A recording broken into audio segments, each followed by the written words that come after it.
ঠিক না? লয়া যান তাঁতি বাজারে, তাঁতি বাজার চিনেন?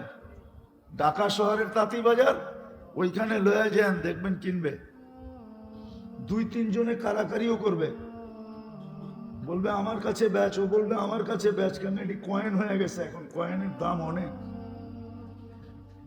তো যেটা বুঝাইতেছিলাম, শেষ জায়গায় মার পেটে যেরকম বাচ্চা সময় কাটানোর জন্য থাকে না, পূর্ণতা অর্জনের জন্য থাকে, আমাদের ওই ছোট জীবনটা সময় কাটানোর জন্য না, গড়ার জন্য।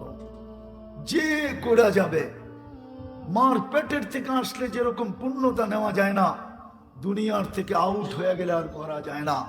আর যে করবে সে আল্লাহর কাছে মূল্য পাবে, চাই সে কালো বেলাল হোক, চাই সে রাবেয়া বসরি হোক, চাই ফেরাউনের বাড়ির কৃতদাসী হোক।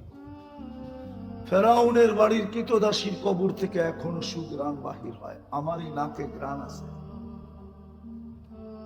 ওই গ্রাণ কবরের আমারই নাকে আছে। আপনাকে নাকের ভিতরে নাক ঢুকায় নিতে হবে, আর আগে নিতে পারবেন না। ওই কবর আমি দেখছি, এখনো চিহ্ন দেওয়া আছে, হাজারো মানুষ যেটি যায়, পুরা কবর খোলা না, শুধু ছোট একটু জায়গায় ছিদ্র আছে, ওটা দিয়ে যে গ্রাণ আসে হাজারো মানুষের জন্য যথেষ্ট হয়। সে জীবনটাকে ঘুরে গেছিল, আল্লাহ করা দেখবে, কসম খোদা। আপনার দুনিয়ায় কি পজিশন আল্লাহ এটা দেখবে না। যদি পজিশন দেখতো তো ফেরাউনের চেয়ে বড় পজিশন কে রাখতো দুনিয়াতে? আজ কে আছে ফেরাউনের চেয়ে বড় পজিশন ওয়ালা? ইতিহাসের পাতা খোঁজেন, আজকে নমরুদের চেয়ে বড় পজিশন ওয়ালা কে আছে? যার রাজত্ব 800 বৎসরের ছিল, 800 বৎসরের ভিতরে কোনো অপোজিশন ছিল না। 400 বৎসর মশা ঢুকার পূর্বে, 400 বৎসর মশা ঢুকার পরে 800 বৎসরের রাজত্ব। জুলকারনাইনের চেয়ে বড় রাজত্ব কার ছিল? পজিশন কার ছিল? কতগুলো দেখাবো আপনাকে। দুনিয়ার পজিশন আল্লাহ দেখবে না, আল্লাহ দেখবে জীবন বলল কিনা। আসেন, রাত্র 12টা বাজতে চলছে, আর লম্বা করতে চাইতেছি না, আসেন জীবনটা করি। কণ্ঠরানিতে রু আসার পূর্ব মুহূর্ত পর্যন্ত যুবক সুযোগ আছে,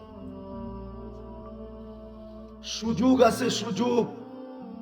দুনিয়ার সিরিয়ালে সবচেয়ে বেশি যুবক মারা যায়, প্রথম বাচ্চা, তারপরে যুবক।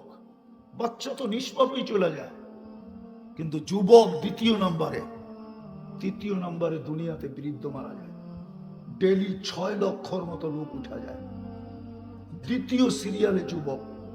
এই জন্য আল্লাহ যুবককে সবচেয়ে বেশি সতর্ক করছেন, শাবাব লা ইয়াক্তারুকা শাবাবুকা।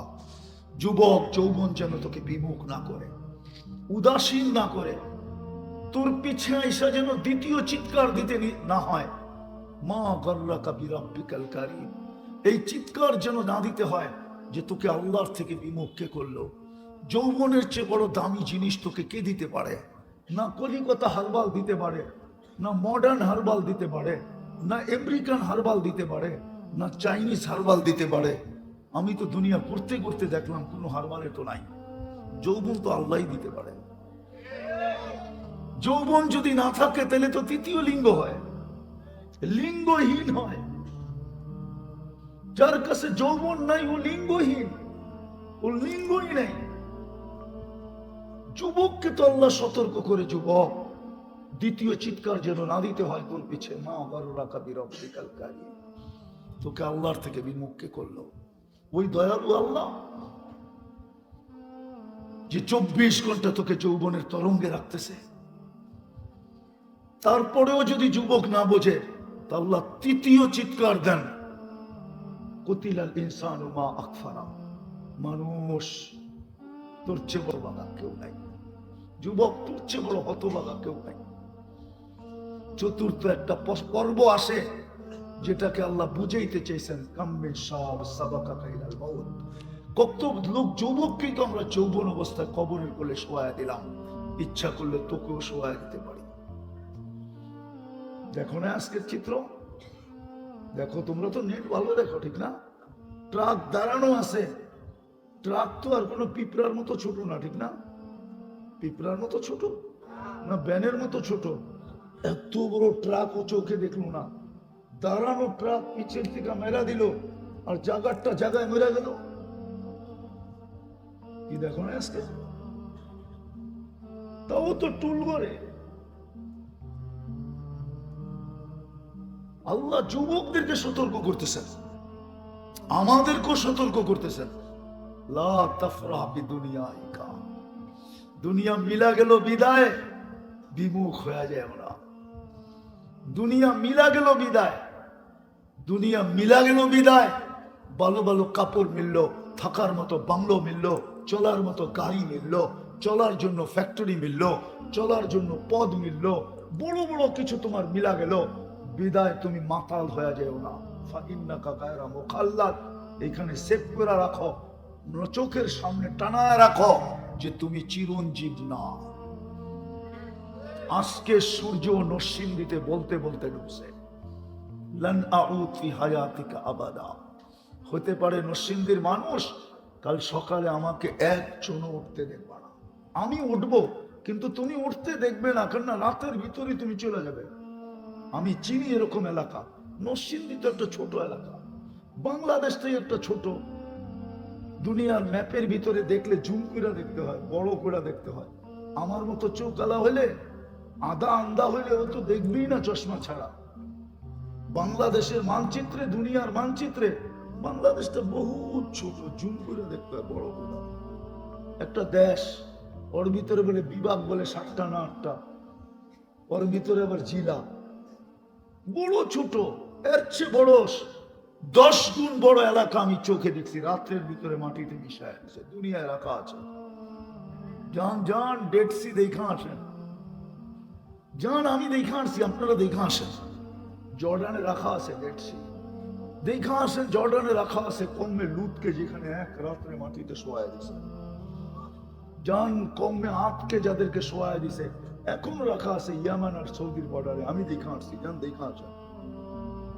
সূর্য বলতে বলতে ঢুকছে। আজকে সকালে আমাকে উঠতে নাও দেখতে পারবো। হ্যাঁ, গত ডিসেম্বরে তুর্কিতে এক শহর মাটিতে মিশায় চলে গেছে। 1.5 লক্ষ লোক আর সূর্য উঠতে দেখে নাই। সত্য এটা মানেন। নিচের মাটিটাও বলতেছে তামশি আলা যাহরি, তুমি পিঠে, আমার পিঠে বিরাজমান, চলমান, ধাবমান, দৌড়াইতেছ। চলতে যায় আমার বুকে আঘাত করতেছ। অতি সত্তর তুমি আমার পেটে আসবে, তারপরে দেখবে আমার ব্যাপার। 4টা কথাই মনে রাখেন, মার পেটে সময় কাটানোর জন্য না, পূর্ণতা অর্জনের জন্য। দুনিয়ার এই ছোট জীবনটা কাটানোর জন্য না, পূর্ণতা অর্জনের জন্য, গড়ার জন্য। মার পেটের থেকে বাহির হয়ে চলে আসলে যেরকম পূর্ণতা অর্জন করা, দুনিয়া, সমগ্র দুনিয়ার বিনিময়ে সম্ভব না। সমগ্র দুনিয়ার বিনিময়ে সম্ভব না, সমগ্র দুনিয়ার বিনিময়ে সম্ভব না। আমি চিনি আমেরিকাতে এক লোককে, বাঙালি না, চিনি। ওনার এক ছেলে প্রতিবন্ধী। তুমি যতবার গেছি আমি এই পর্যন্ত, ওনার চোখের পানি দেখছি। ছেলেকে সবসময় সাথে রাখে, বড় মেশিনওয়ালা একটা চেয়ার আছে, ওটার ভিতরে বসায় রাখে।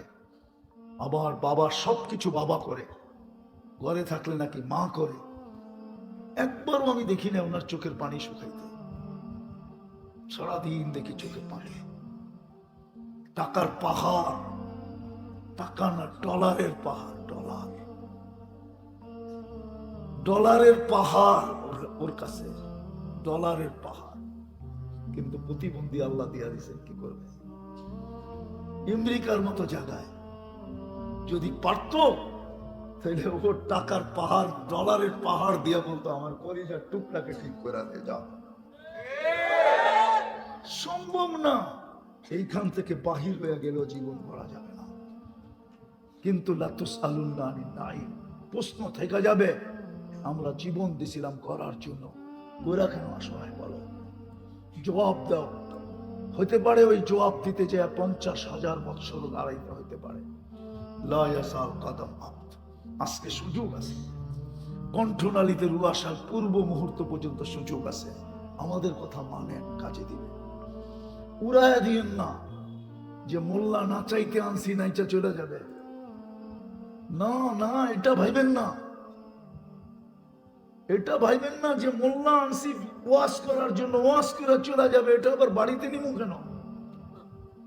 পস্তাবেন যুবক, পস্তাবা পস্তাবা, চলে যাবে। যৌবন বেশি দিন থাকে না। দুনিয়া প্রমাণ দেয়, বিশ্ব সুন্দরী একবার হওয়া যায়, দ্বিতীয়বার হওয়া যায় না। এক বৎসরই রূপের কিছু না কিছু অংশ খসা পড়া যায়, যার কারণে দ্বিতীয়বার হতে পারে না। তুমি কতদিন যৌবন ধরে রাখবা? ধরে রাখার কোন সুযোগই দেশে দুনিয়াতে নাই। যতদিন যৌবন অতদিন তোমার পাহাড়, অতদিন তুমি 14 তারিখে ফুল লইয়া করবা, তোমার পিছে কেউ করবে? হ্যাঁ, যদিও খাওয়ার সংখ্যাই বেশি, সামাজিক কারণে পারে না মিছিল বাড়ি করতে। নাইলে তো নরসিংদী যুবকরা মিছিল বাড়ি করতো, খেয়েছে আমার ভাই অমুকের রক্ষা নাই। মাতাল না মাতাল, আমি হাসানের জন্য বলি না, ব্যথায় বলছি, ব্যথায় ব্যথায় বলতেছি, ব্যথায়। গড় জীবন গড়, কণ্ঠনালীতে রু আসার পূর্ব মুহূর্ত পর্যন্ত সুযোগ আছে। দুনিয়া বড় টেকনোলজি সমৃদ্ধ, আমি জানি, এমন না যে জানি না, এমন না যে জানি না। দুনিয়াই তো ঘুরে বেড়াই, বেশি তো হয় নাই, মাত্র 103টা হয়েছে। শুধু উন্নত দুনিয়া একটা বাকি আছে, নিউজিল্যান্ড। আর ওইটাও হইলে কিরকম হবে? অস্ট্রেলিয়ার মতোই হবে। ইংল্যান্ডের কলোনি তো, 4 দেশের রানী একজনই, রানী এলিজাবেথই 4 দেশের রানী ছিল। নিউজিল্যান্ডেরও রানী, অস্ট্রেলিয়ারও রানী, কানাডারও রানী, ইংল্যান্ডেরও রানী। তো 4 দেশ একরকমই হবে।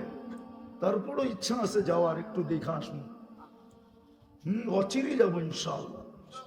এই জন্য দুনিয়া ঘুরে বলতেছি, কয়দিন তোমার বাহার থাকবে? এই চুলের বাহার কয়দিন বলো? এখন তো নেটে দেখা 500 টাকা দিয়ে চুল কাটো তোমরা।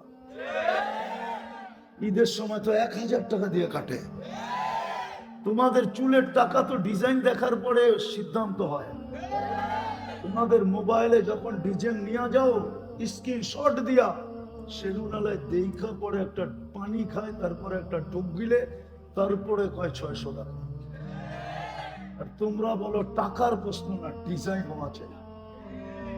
আজ পর্যন্ত বলো তো, রাগ হলো না, তোমাদের চুলের ডিজাইন দেখে কোন মেয়ে বলছে আই ডট ডট ইউ? বলো না, একজন বলতে পারবা যে তোমার চুলের ডিজাইন দেখা? কিন্তু হ্যাঁ, অনেক বলতে পারবা তোমরা যে মেয়েরা চুলের ডিজাইন করে বলছে, কিরে তুই কাক সাজলি কি জন্য? বাটি লাগায় কে তোর চতুর্দিকে ঘুরা দিল? বলে না, ব্যঙ্গ করে না তোমাকে চুল নিয়া? কিন্তু তারপরও তো তোমরা চুল ওইভাবেই কাটো। অথচ তুমি তো পারতা। হাসতেছি না যুবক, তুমি যদি চুল নবীর আদর্শে কাটতা, মহব্বতে, রসুলের মহব্বতে যদি রসুলের আদর্শে চুল কাটতা, প্রত্যেক চুলের বিনিময়ে তুমি নেকি পাইতা। কিয়ামতের দিন হাত পাতার সুযোগ হইতো, যেদিন তুমি হাউজে কাউসারে দেখা হইতো, তুমি বলতে পারতা পানি খাওয়ানোর পরে, পান করানোর পরে, যে হাত পাততে পারতা। যদি জিজ্ঞাসা করতো হাত পাতিস কেন, বলে পাতবো না কেন, সারা জীবন তো মহব্বতে আপনার আদর্শে চুল কাটছি, কি দিবেন দেন না। আজকে বলো তুমি হাত পাতবে কি করে? তোমার চুলের স্টাইল তো অন্যের মতো। মাইনা নিতাম যদি তোমার চুলের স্টাইল দেখা ওরা তোমাকে আপন মনে করতো, ওরা তোমাকে ভালোবাসতো। ওরা তোমাকে ভালোবাসে না। যদি ভালোবাসে, ফিলিস্তিন আমি চোখে দেখছি 14 বছর আগে। আমাকে ফিলিস্তিন চিনাইতে হবে না, আমি 14 বছর আগে 2 চোখে ফিলিস্তিন দেখছি। 2 চোখে, এই 2 পায়ে ওই জমিন হেঁটে আসছে। তাহলে ফিলিস্তিনকে আপন মনে করতো। 50,000-এর উপরে অনাবরত ডেলি শত শত লাশ ফেলাইতো। আমি ওদের পোশাক চিনি, ওদের উঠা বসা চিনি, সব চিনি আমি। ওলামা রাগ হয়ে যাবে, আমি চিনি। আমি তো চোখে দেখে আসছি 14 বছর আগে। তখন তো যুদ্ধ ছিল না। ওলামা মানবে না, তোমরা মানবে না। আমাদের এক ভারতবর্ষের আলেম ছিলেন, যিনি ইহুদিদের কাছে ফিলিস্তিনের জমিন বিক্রি করা হারাম বলছিলেন, হারাম। উনি সারা দুনিয়া করছেন, কিন্তু আরব আলমরা ওনার কথা মানেন নাই। আজকে দেওয়ালে মাথা মারে, আর চিৎকার দিয়া বলে, হায় যদি ওনার কথা মাইনা নিতাম। তাইলে ইহুদিদের পা গাড়ার কোনো সুযোগ ছিল না। 1 টাকার জমিন 1 লক্ষ টাকা দিয়ে কিনছে ইহুদিরা, কিন্তু উনি বলছে না, বেচা যাবে না, হারাম। কেননা ওরা কিনবে, তারপরে পা গাড়বে, একদিন তোমাদের কি সরাই দিবে। আজকে তো তাই হইতেছে, ঠিক না? কিন্তু আজকে চিৎকার দিয়া কি লাভ? আমি তো 14 বছর আগে দেখছি ইহুদি ফিলিস্তিনি আলেম চিৎকার দিতেছে আর বলতেছে, ইয়া লাইতানা আতানা ফতওয়াতা কিফায়াতুল্লাহ, হায় যদি মুফতি কিফায়াতুল্লাহর ফতোয়া মাইনা নিতাম। মা রাইনা আলিমান কত্তু, এর মতো এত দূরদর্শী আলেম আমরা কখনো দেখি নাই, ভাবতেই পারি নাই যে এত বড় আলেম। আমরা তো উড়াই দিছি। তুমি ওই স্টাইলে চুল কাটলে কি হবে? চলো, কণ্ঠনালীতে রু আসে, তো সুযোগ আছে, জীবনকে গড়তে পারি। আর আল্লাহকে রাজি করা বড় সহজ। একটা দিয়ে শেষ করতেছে। বনি ইসরাইলের এক বদমাশ ছিল, মুসা আলাইহিস সালাম শহর থেকে বাহির করে দিয়েছেন। মুসা আলাইহিস সালাম বাহির করে দিয়েছেন, কালিমুল্লাহ, যার কিতাব আল্লাহ নিজের হাতে লেখছেন। 313 জন রসুলের ভিতরে একজন, প্রথম সারির 5 জন রসুলের একজন, উনি ধাক্কা দিয়ে শহর থেকে বাহির করে দিয়েছেন। আগে ছিল নিয়ম, আগে এরকম জেলখানা ছিল না। এই জন্য কালাপানির দ্বীপে পাঠানো হতো, অস্ট্রেলিয়ার দ্বীপে পাঠানো হতো। হ্যাঁ, সত্য এটা। তো একদিন ওহী আসছে, মুসা আমার ওলি মারা গেছে, জানাজা পড়াইতে হবে। তো বলছে, একা জানাজা পড়াই কি করে? বলছে, বনি ইসরাইল নিয়ে চলো। বনি ইসরাইল তো লাভ না পাইলে যাবে না, সওয়াব না বললে যাবে না। তো আল্লাহ জোশে চলে আসছে, বলছে, আমার বন্ধুর জানাজা যে পড়বে গুনাহ মাফ করে দেব। এই সুযোগ কে ছাড়ে? চলতে চলতে যখন জঙ্গলে পড়ছে, যা দেখো ওই মদমাস ময়রা পোড়া আছে। বনি ইসরাইল চিরদিনই ঘাড়তেরা ছিল, কি বদমাস টাইপের ছিল। তো বলতেছে, মুসা এটা আবার কোন খেলা? বদমাস পুরো বড় আছে, আর তুমি বলো জানাজা পড়লে আল্লাহ নাকি বলছে গুনাহ মাফ হবে। মুসা আলাইহিস সালাম কি করবে? পড়ছেনই ফাঁদে। উনি ওয়াফির অপেক্ষায় করতেছে। একটু পরে ওহী আসছে, তো আল্লাহ বলতেছিল, মুসা ফালাম্মা করুবাল মউত, ছিল তো বদমাশ বটে, কিন্তু মউত যখন কাছে আসছে, সন্নিকটে চলে আসছে, রাআ কারিবান ওয়া বাঈদা, কাছে দেখছে, দূরে দেখছে, ইয়ামিনা ওয়া শিমালা, ডাইনে দেখছে, বামে দেখছে, আমামা ওয়া ওরাআ, সামনে দেখছে, পিছে দেখছে, ফালাম ইয়াজিদ আহাদ, মনের কথা বলার কাউকে পায় নাই।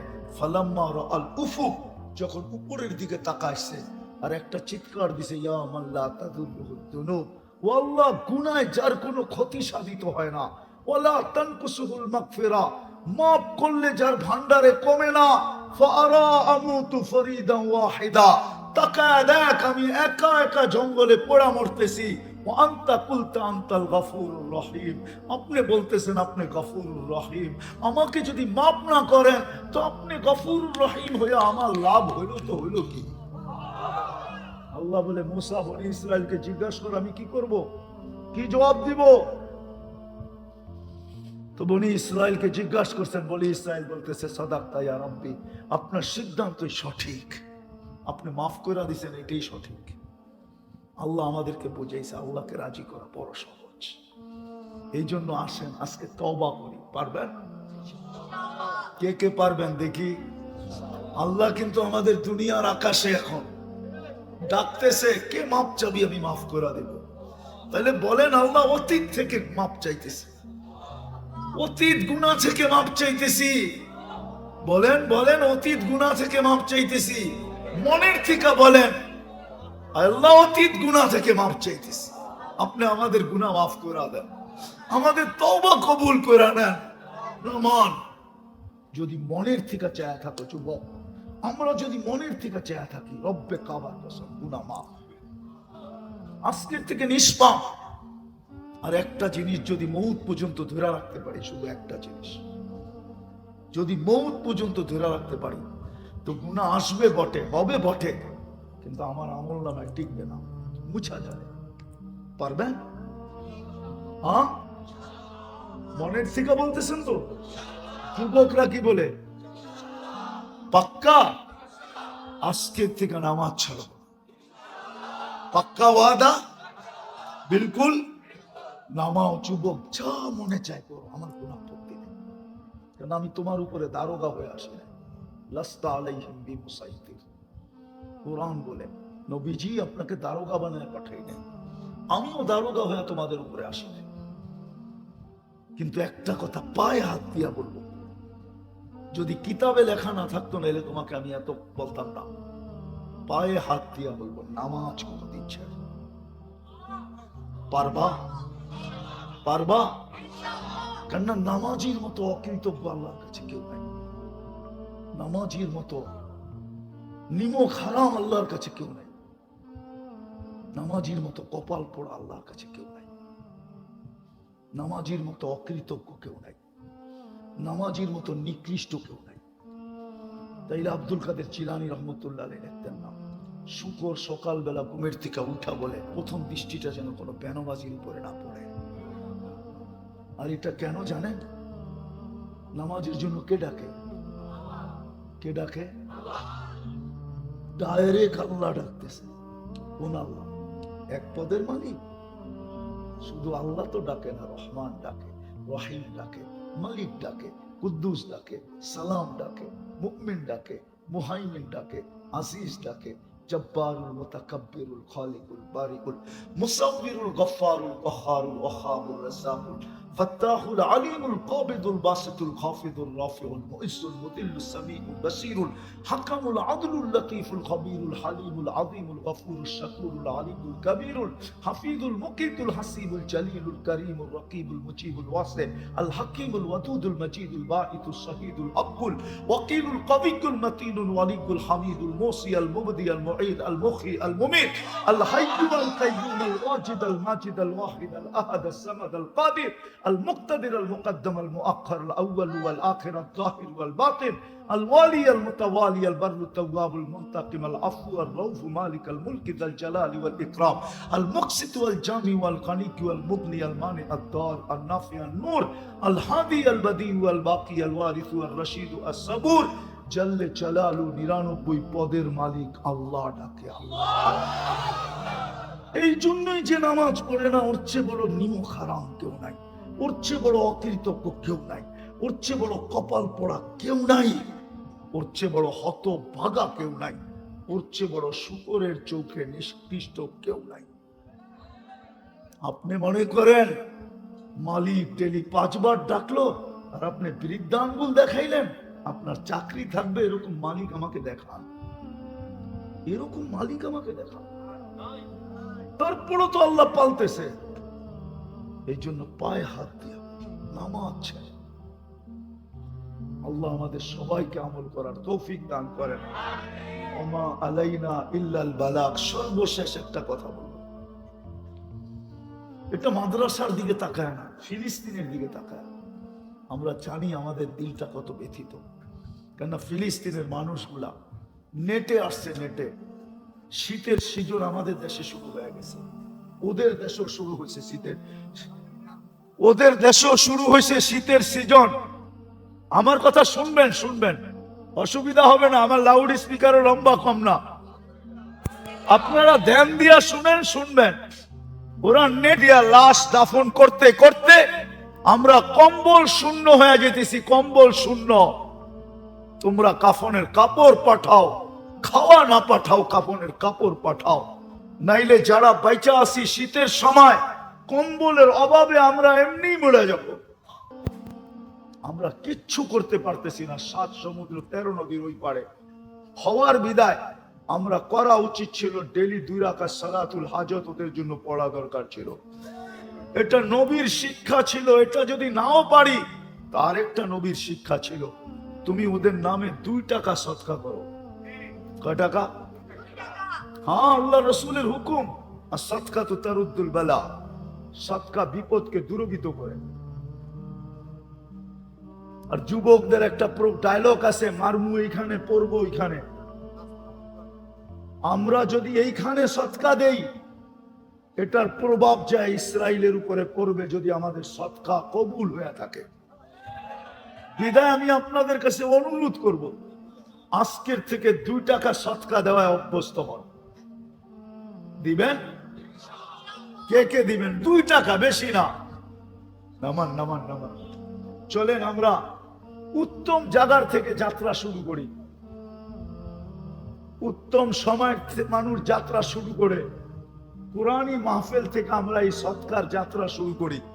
ফিলিস্তিনের জন্য সৎকা 1 মাসেরটা একবারে দিয়া দেন, এটা পাঠানো যাবে না, কিন্তু এই মাদ্রাসায় এতিমখানার খাত আছে, ওই খাতে এটা ব্যবহার হবে। কি দিবেন? সবাই দিবেন? পাক্কা?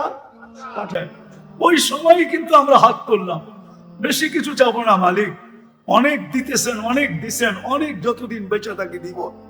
আর আশা রাখি আখেরাতে রহমতের চাদর দিয়ে ডাকবেন, এটাও আশা রাখি মালিক। বেশি কিছু চাবো না, আয়োজনটা যেন কবুল হয়, আয়োজকরা যেন কবুল হয়, সাহায্য সহানুভূতিকারীরা যেন কবুল হয়। কমসে কম মালিক আজকে এই শ্রোতাদেরকে কবুল করেন, এই মধু বাগটাকে কবুল করেন, এই পুরো এলাকাটাকে কবুল করেন, এর মানুষগুলাকে কবুল করেন, এর ছোট বড়কে কবুল করেন, এর নারী পুরুষকে কবুল করেন, এর শিক্ষিত অশিক্ষিতকে কবুল করেন, প্রত্যেকটা ব্যক্তিকে কবুল করেন। এর সুবাদে আয় আল্লাহ পুরা ঢাকা শহরটাকে কবুল করেন, এর মানুষগুলাকেও কবুল করেন, পুরা লাল সবুজের পরিধিটাকে কবুল করেন। আজকে উম্মতে মুহাম্মাদীকে কবুল করেন। কবুলিয়াত হইলে সবকিছু হয়ে যাবে মালিক। আমরা জানি কবুল না হলে কিচ্ছু হবে না। কবুল না হলে আবু বকর কোনদিন সিদ্দিক হইতেন না, ফারুক ওমর রাদিয়াল্লাহু ওমর কোনদিন ফারুক আজম হইতেন না, ওসমান কোনদিন জিন্নুরাইন হইতেন না, আলী কোনদিন শেরে খোদা হইতেন না রাদিয়াল্লাহু তাআলা আনহুম। সোয়ালত সাহাবায়ে কেরাম কোনদিন কুল্লুন ওয়াদাল্লাহুল হুসনা হইতেন না। কবুল না হইলে আমরাও মানুষ হতাম না, মুসলমানের ঘরে আসার সুযোগ হতো না, উম্মতে মুহাম্মদী হতো না, আল্লাহ কুরআন হাদিস সিনায় জমা করতে পারতাম না। আওরাসনাল কিতাব আল্লাযীনা ইসতাফাইনা, এই আয়াত বুঝায় কবুলিয়াত শর্ত। বিদায় আমি আজকে কবুলিয়াত চাবো, বিশেষ করে এই যুবকদের কবুলিয়াত চাবো। আয় আল্লাহ, ঢাকা রাজধানী শহর, এই সময় যুবকদের থাকার কথা ছিল কোথায়? হয়তো কোনো গলিতে, হয়তো কোনো চার দোকানে, হয়তো কোনো গলির কোনায়, হয়তো কোনো বন্ধুর বাসায়, হয়তো টেলিভিশনের সামনে, হয়তো ইন্টারনেট নিয়ে ঘাটাঘাটি, হয়তো ফেসবুকের ভিতরে উকি মারা, হয়তো আয় আল্লাহ আপোষে চ্যাট করা, কিন্তু সব ছেড়া দিয়ে এখানে চলে আসছে। দীর্ঘ সময় পর্যন্ত দাঁড়ায় দাঁড়ায় কথা শুনতেছিল। আল্লাহ, আমি যুবকদেরকে আজকে আপনার কাছে উসিলা বানাবো। এদের এতটুক কর্মকে উসিলা করে আজকের মজমাকে কবুল করেন, আয়োজনকে কবুল করেন, মানুষগুলাকে কবুল করেন, আমাদের তওবা কবুল করেন, আমাদের অঙ্গীকার কবুল করেন। মালিক, আজকের তওবাকে উম্মতের তওবা হিসাবে গণ্য করেন। আপনি আমাদের উপরে বড় নারাজ হয়ে গেছেন, নাইলে অতীত তাকাইলে দেখি মালিক, একজন হাত তুলতে দেরি, একজন চিৎকার দিতে দেরি, একজন আপনাকে অনুরোধ করতে দেরি, একজন বলতে দেরি, আকাশ থেকে সাহায্য আসতে দেরি হয় নাই, আপনার বাহিনী জাপায়া পড়তে দেরি করে নাই। আজকে তো বৎসরের পর বৎসর পার হয়ে যেতেছে, চোখের পানি শুকায় যাইতেছে। ও মালিক, কোন বিজয়ের চিহ্ন দেখি না। গত রোজাও তো ফিলিস্তিন ওয়ালাদের ইফতার হয়তো লাশ দিয়া, সেহরি হয়তো লাশ দিয়া। আল্লাহ, এই রোজাও কি এরকমই হবে? জানি না মালিক। এত নারাজ হয়ে গেলেন কেন মালিক? এত নারাজ হয়ে গেলেন কেন? বেশক আমরা শাস্তির যোগ্য, অস্বীকার করি না, কিন্তু আপনি শাস্তি দেন না। আপনার হাবিবের দুশ্মন, আপনার দুশ্মন, আমাদের দুশ্মন, ইসলামের দুশ্মন, কোরআনের দুশ্মন, হাদিসের দুশ্মন, সমস্ত কিছুর দুশ্মন, এদের মাধ্যমে আমাদেরকে পিটা খাওয়ান কেন মালিক? কেন মার খাওয়ান? কেন ওদের হাতে আমাদেরকে বেইজ্জত করেন? কেন আমাদের মা বোনদেরকে বেইজ্জত করান? কেন দুধের শিশুর রক্ত জড়ে ওদের হাত দিয়া? আপনি কি আমাদেরকে ছেড়েই দিলেন? আমরা যাব তো যাব কোথায়? আমরা তো এই কথায় বিশ্বাসী, লা মালজা ওয়ালা মানজা, লা মালজা ওয়ালা মানজা মিনকা ইল্লা ইলাইক। ডাইনে দেখি তো আপনাকে দেখি, বামে দেখি তো আপনাকে দেখি, সামনে দেখি তো আপনাকে দেখি, পিছে দেখি তো আপনাকে দেখি, উপরে দেখি তো আপনাকে দেখি, নিচে দেখি তো আপনাকে দেখি, নিচের দিকে তাকাই তো আপনাকে দেখি, ভিতরে তাকাই তো আপনাকে দেখি, বাহিরে তাকাই তো আপনাকে দেখি। আপনাকে ছাড়া তো কাউকে আমরা চিনি না মালিক। আজকে এই আলেমদের হাত খালি ফেরত দিয়েন না। আমারটা দিয়া দেন, কোনো আপত্তি নাই, কিন্তু আমার ডাইনে বামের আলেমদের হাত খালি ফেরত দিয়েন না। ইমাম খতিবদের হাত খালি হাতে ফেরত দিয়েন না। তুলাবাদের হাত খালি ফেরত দিয়েন না। তুলাবারা বসে আছে সামনে মালিক, যাদের পায়ের নিচে ফেরেশতারা পলের গালিচা বিছায়। আল্লাহ, ওদের হাত খালি ফেরত দিয়েন না। অন্তরালে মা বোনরা হাত উঠায় বসে আছে, এদের হাত খালি ফেরত দিয়েন না মালিক।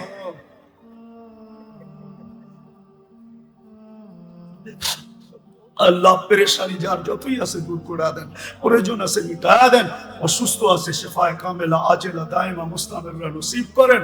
আল্লাহ, এই মাহফিলের উসিলায় শুধু এই এলাকার না, এই ঢাকা শহরের মাটির না, মাটির নিচে না, লাল সবুজের মাটির নিচে না, শুধু এই দুনিয়ার মাটির নিচে উম্মতে মুহাম্মাদি যে যেখানে ঘুমায় আছে সবাইকে মাফ করে দেন। আয় আল্লাহ, সর্বশেষ আমাদের মাতা পিতাকে মাফ করে দেন। আয় আল্লাহ, ফিলিস্তিনকে জয় যুক্ত করে দেন। আল্লাহ, রোজার আগেই জয় যুক্ত করে দেন। এই রোজা যেন গত রোজার মতো না কাটে। আয় আল্লাহ, আয় আল্লাহ, আপনার কুদরত দ্বারা দেখা দেন। দুনিয়া বলতে চাইতেছে ও মালিক, আপনি নাকি মুসলমানদেরকে ছেড়ে দিয়েছেন। যেমন আপনার হাবিবকে বলছি ওয়াদ্দাআকা রাব্বুকা, ওয়াদ্দাআকা রাব্বুকা। দুনিয়া আমাদেরকে বলে না, আমি জানি, মনে মনে বলে ওয়াদ্দা রাব্বা উম্মাতা মুহাম্মদ, উম্মাতা মুহাম্মদ। উম্মতে মুহাম্মাদের রব উম্মতে মুহাম্মদকে ছেড়ে দিয়েছে। হুজুররা জানে না, আমি জানি মালিক। দুনিয়া এখন এই চিৎকার দিতেছে, যেরকম মক্কার কাফেররা চিৎকার দিয়া বলছিল ওয়াদ্দাহু রাব্বুহু, তার রব তাকে ছেড়ে দিছে। নাইলে ওহি আসে না কেন? সপ্তাহ পার হইল কেন? 2 সপ্তাহ পার হইল কেন? আল্লাহ, আজকে দুনিয়া বলতেছে আপনি নাকি আমাদেরকে ছেড়ে দিছেন।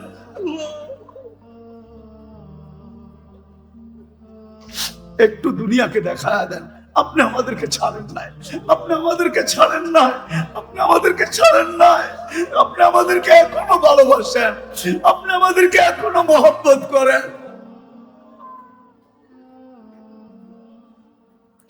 ওয়াসাল্লাল্লাহু তাআলা খায়রি খালকি মুহাম্মদ ওয়া আলিহি ওয়া সাহবিহি আজমাইন বিরহমাতিকা ইয়া আরহামার রাহিমিন। দয়া করে মুসাফা না